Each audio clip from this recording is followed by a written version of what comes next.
คณะบริหารงานศูนย์กลางสาวหนุ่มของทางกระทรวงศึกษาธิการและกีฬาได้มีการจัดกิจกรรมในการแข่งขันและสัมมนาวิทยาศาสตร์การเฉลิมฉลอง3วันประวัติศาสตร์ปี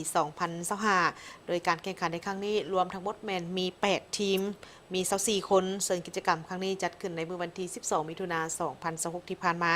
อยู่ที่วิทยาลัยเทคนิควิชาชีพการรถไฟ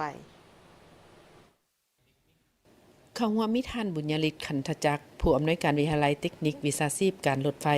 ท่านนางสุขสวรรค์อินทวิไลห้องหัวหน้ากรมโฆษณาอบรมศูนย์กลางภาคพร้อมภาคส่วนที่เกี่ยวข้องท่านผู้ท้องคำวิไลห้องเลขาประธานกฎการคณะบริหารงานสาวหนุ่มกระทรวงศึกษาธิการและกีฬากล่าวว่า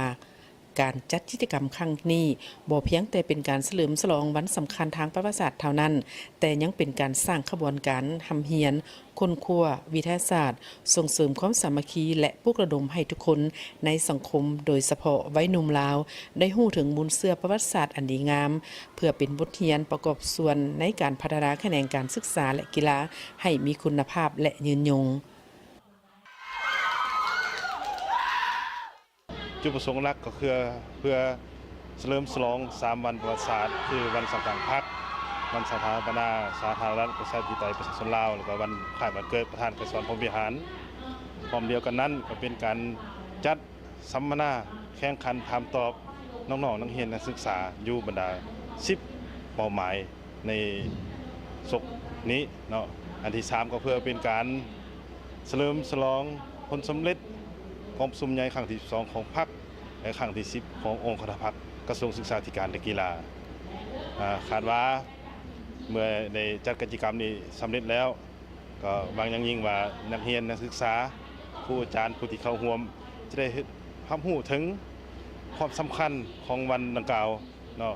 พร้อมเดียวกันนั้นจะเป็นปลูกจิตสำนึกให้นักเรียนนักศึกษาเห็นได้คุณงามบุญคุณความดีเกี่ยวกับวันดังกล่าวและทั้งเป็นการฝึกฝนทำเฮียนเอาบทเรียนผู้นำเสียงเคารพฮักของคือประธานกระทรวงพรหมวิหารของเราเข้าร่วมแข่งขันครั้งนี้มีทั้งหมด24คนหญิง12คนมี8ทีมแบ่งเป็น2สายของการแข่งขันโดยใช้คำถาม100ข้อผ่านการแข่งขันชนะเลิศได้แก่ทีม